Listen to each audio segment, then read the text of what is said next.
Hi, it's Peter Royster with the Royster Real Estate Group. And today we're going to do the first of what I hope will be many Tuesday tips for you for homeowners. Today, with it being in November and we all of a sudden got a cold front that came through, we thought it would be great to go over information about how to protect your pipes so they don't break and freeze over. One of the first things that I would check is if you have an older home, your pipes up in the attic may or may not be insulated to start with. So you'll need to kind of check into that, and that can be a combination of insulation actually around the pipe, or depending on where the pipes are located, it may be that they're sitting in the insulation that's in your attic, but it's always good to have them insulated with foam too. For the outside, this is another access point to where cold can get in and help freeze the pipes. So there's a couple different things you can do. Obviously, you can go to hardware store and get one of these. These are basically a faucet cover that you can get. These are less than $3, so great protection for a little bit of money. But what they do, they're very simple. The inside of this comes with like a little ring that you just hook around where you would normally hook the hose, and you snug this up and basically tighten it up, and you're good to go. So that's one of the ways you can do it. The second way, if you don't have that, is products that you probably have at home. First would be a towel. And you can basically put it around the faucet and snug it up. Now, one of the things, or one of the mistakes I would say that I think a lot of folks do, is they put this around it and maybe tape it so it won't fall off. The problem is when it rains and this gets wet, it becomes the same problem of being able to freeze again. So if you'll just take a trash bag, kitchen trash bag, and also wrap it around the pipe and then tape it around everything, you'll get the protection that you need, when it freezes, and make sure that you don't have any problems with the pipes.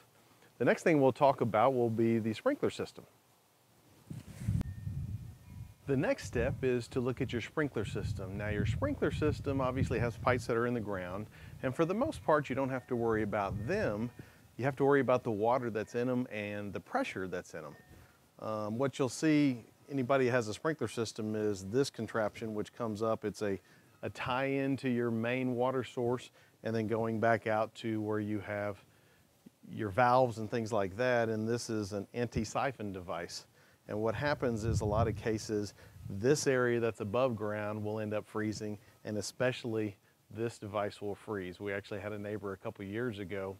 We came home from a family event to see water out on the street, and when we got to his house, water was shooting up over the fence, and I don't know how many gallons or hundreds of gallons of water he lost that day, but a lot. So it's important to do a couple different things to be able to have any of the pipes that are above ground insulated like you're seeing here. And then there's a way to be able to drain your sprinkler system. So obviously it has to be off. There are different pressure pieces, like right here has a place where you can relieve the pressure, and you want to be able to turn your water off and make sure that that's taken care of. But there's different places where you can be able to, again, try to drain them as much as possible. If you can, I would definitely even have maybe a plumber come help you with that part if there's a concern about that. You can also make sure that this is wrapped tight with insulation and things like that. But something that we just don't think a lot about is our sprinkler system and how they can freeze and cause a lot of damage and a lot of problems there. Next, we'll go inside for one other thing that I think would be good to show you that's interior that will help. And the last part is inside. Of course, we heat our house, but if you think about it, where the pipes are that aren't within the walls that may be insulated, they're covered up by the cabinetry and stuff like that. So one of the things you can do is at night, just be able to come down, open up your cabinet doors. It's as simple as that, and to be able to let the air that we're heating the main part of the house with try to circulate through there, try to keep those pipes at least from getting very cold. I hope you enjoy this. I hope you will come back to see other Tuesday tips that we have with the Royster Real Estate Group. And if you're thinking about making a move, I hope you will give us a call. Our number is 713-805-6247. Thanks.